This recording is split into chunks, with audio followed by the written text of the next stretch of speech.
الرحیم. ہم نکاح کے آداب بیان کر رہے تھے. کل آخر میں ہم نے بیان کیا تھا علی الاعلان نکاح کرنا اور نکاح مسجد میں کرنا. آپ صلی اللہ علیہ وسلم اعلنوا ھذا النکاح واجعلوہ فی المساجد. نکاح کا اعلان کیا کرو، یعنی لوگوں کے سامنے نکاح کیا کرو، چھپ کر نکاح نہ کیا کرو. ٹھیک ہے. وجعلوہ فی المساجد، اور نکاح مسجدوں میں کیا کرو. مسجد میں کہنے کا مطلب ہے کہ نماز کے بعد لوگ ہوتے ہیں، کل کسی لحاظ سے کوئی شک شبے کا اظہار نہیں کرے گا اس نکاح کے صحیح ہونے کے بارے میں. دولہا اور دلہن کو یہ دعا دینا، بارک اللہ لک و بارک علیک و جمع بینکما فی الخیر. اچھا، اسی طرح چھوارے تقسیم کرنا. چھوارے یا تازہ کھجوریں، چھواروں کو عربی میں تمر کہتے ہیں اور تازہ کھجوروں کو رطب کہتے ہیں. رطب یا تمر نکاح کے موقع پر تقسیم کرنا بغیر کسی رواجی پابندی اور شرما شرمی کے. ٹھیک. دولہا یا دلہن کو ہدیہ دینا.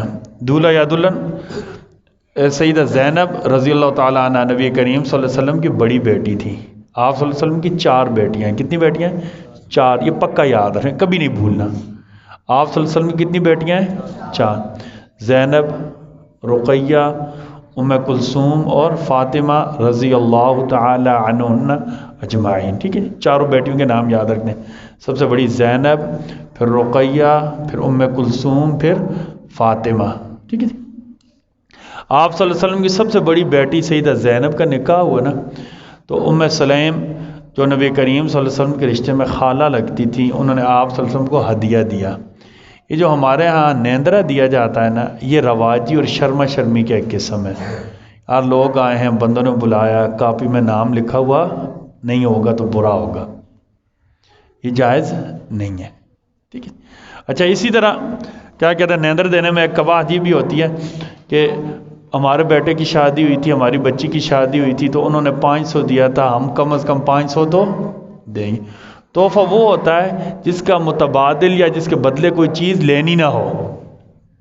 جس کے بدلے کوئی چیز لینی ہو نا، وہ تحفہ نہیں ہوتا، وہ لین دین کا معاملہ ہوتا ہے. وہ کیا ہوتا ہے؟ لین دین کا معاملہ. تحفہ وہ ہوتا ہے جس کے عوض آدمی کسی چیز کی توقع نہ رکھے. یار یہ میں نے ہدیہ اس کو گفٹ کر دیا، بس اب مجھے توقع نہ ہو کہ میرے بچے کی شادی ہوگی تو میں نے 500 دیے یا 1000 دیں گے. یہ لین دین اور قرضداری کا معاملہ ہوتا ہے. ٹھیک ہے جی. سادگی سے نکاح کرنا، فضول خرچی اور تکلفات نہ کرنا. سادگی سے نکاح کرنا. شادی سادگی سے کہنا، شادی کے بس 3 نقطے ہٹا دینا تو کیا بن جائے گی؟ سادی. ٹھیک ہے جی. شادی کو کیا بنانا؟ سادی بنا دینا. ٹھیک ہے نا. ہاں جی. فضول خرچی نہیں کرنا. یہ مہندی کے کپڑے ہیں جی، ہاں جی یہ مہندی ہے، مہندی کے موقع ہوگا تو پوڑیاں دینے، ساتھ کیا کہتے ہیں چھولے بنا کر دینے. ہاں جی. اچھا جی، یہ فلاں پھر کیا ہوگا، وہ دوستیاں لائیں گے، دوستی والوں کا اپنا خرچہ ہوتا ہے. دوستی والے لائیں گے، ڈھول ہوں گے، ڈھول لائیں گے، ساتھ پیسے ضرور اڑانے پڑیں گے، ویلیں دینی پڑیں گی. ہاں جی، سارے ویلے دینی. پھر اللہ معاف کرے، اللہ معاف کرے، ہم یہ سمجھانے کے لیے آپ کو کہہ رہا ہوں. پھر کنجروں کے ساتھ سارے ان جیسے ہی ہو جاتے ہیں. ادھر سے کنجر ناچ رہے، ادھر سے راجہ صاحب، چودھری صاحب، خان صاحب بھی ناچ رہے، پتہ نہیں چلتا کون کیا ہے.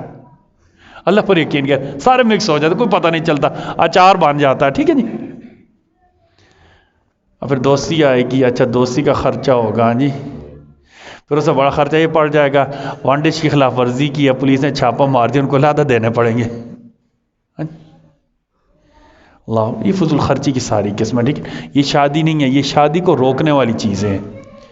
یہ خوشی نہیں، یہ خوشی کو خراب کرنے والی چیزیں ہوتی ہیں. ٹھیک ہے جی.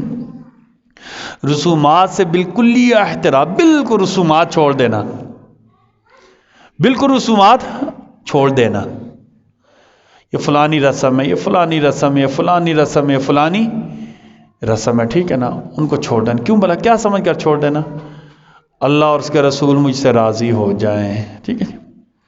اچھا، نکاح کے بعد رخصتی ہو جائے، اس کے بعد حسب استطاعت ولیمہ کرنا. حسب استطاعت، اس میں نمود و نمائش نہ ہو، جتنی استطاعت اتنا ولیمہ کر دینا. اللہ تعالیٰ ہم سب کو کہنے سننے سے زیادہ عمل کی توفیق عطا فرمائے۔ اللہ تعالیٰ ہر ہمیں فضول خرچی والی بات سے، ہر نقصان والی بات سے، چاہے وہ شادی میں ہو چاہے غم میں ہو، چاہے وہ شادی میں ہو چاہے غم میں ہو، اللہ ہمیں ہر فضول خرچی سے، ہر فضول رسم سے اللہ تعالیٰ ہماری حفاظت فرما دے۔ زندگی کس کا نام ہے؟ اچھے طریقے سے جی لینے کا نام زندگی ہے۔ فضول خرچی کریں گے نا، بھائی کی شادی ہے، دادا پوترے کی شادی ہے، معاملیر کی شادی ہے، ہاں جی بچے فضول خرچی کر دیں گے، بعد میں زندگی مشکل ہوگی، قرضے ہی نہیں اتریں گے۔ پہلے حال والوں کو قرضہ اتاریں گے، پھر کس کا قرضہ اتاریں گے؟ جس سے لہنگے غرارے شرارے لائے تو اس کا قرضہ اتاریں گے، ٹھیک ہے نا جی۔ اچھا پھر اگلا کام کیا رہ جائے گا؟ جس سے سودا لایا تھا اس کا قرضہ بھی رہتا ہے ابھی، ہاں جی۔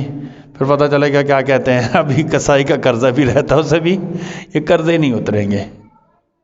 کیوں بھلا؟ جو پیسے کیا کہتے ہیں، چل زیور خریدنا اچھی بات ہے، زیور خریدنے پر جو پیسے میں نے لگانے تھے جائز بچوں کے کام آ جاتا ہے، ٹھیک ہے، وہ کدھر لگ گئے؟ وہ تو تیل مہندی میں لگ گئے۔ جو کوئی دکاندار کو پیسے دینے تھے وہ کدھر لگ گئے؟ وہ تو دوستالے آئے تھے ان پر لگ گئے۔ ہاں جی، جو تھوڑے بہت پیسے بچتے تھے وہ رینٹ کی بڑی گاڑیاں لائی ہیں، 5 دن رینٹ کی گاڑیاں لینڈ کروزر آتی رہی ہیں، ہاں جی پورے اسکواڈ کے ساتھ آئیے، 5 لاکھ تو ان کا بھی بل بن گیا تھا، وہ سارے ادھر۔ اب پیچھے کیا رہ گیا؟ پیچھے راج صاحب رہ گئے، ہاں جی خان صاحب رہ گئے، چودھری صاحب رہ گئے۔ ہاں اب چودھری صاحب اور قرضیں جان ہی نہیں چھوٹ رہی۔ اللہ تعالیٰ ہم سب کی ان فضول رسموں سے حفاظت فرما دے۔ کئی گھر اس وجہ سے ہماری بچیاں، ہمارے بچے اللہ پر یقین کریں غلط کاریوں پر لگ گئے۔ کیوں؟ بھائی یہ کام کریں گے تب شادی ہوگی، حالانکہ یہ کام نہ کریں گے تب اچھی شادی ہوگی۔ یہ نہیں یہ کام کریں گے تب، یہ نہیں یہ کام نہیں کریں گے تب اچھی شادی ہوگی، یہ ذہن میں بٹھا لیں، آسان ہو جائیں گے۔ ربنا تقبل منا انک انت السمیع العلیم وتب علینا انک انت التواب الرحیم برحمتک یا ارحم الراحمین۔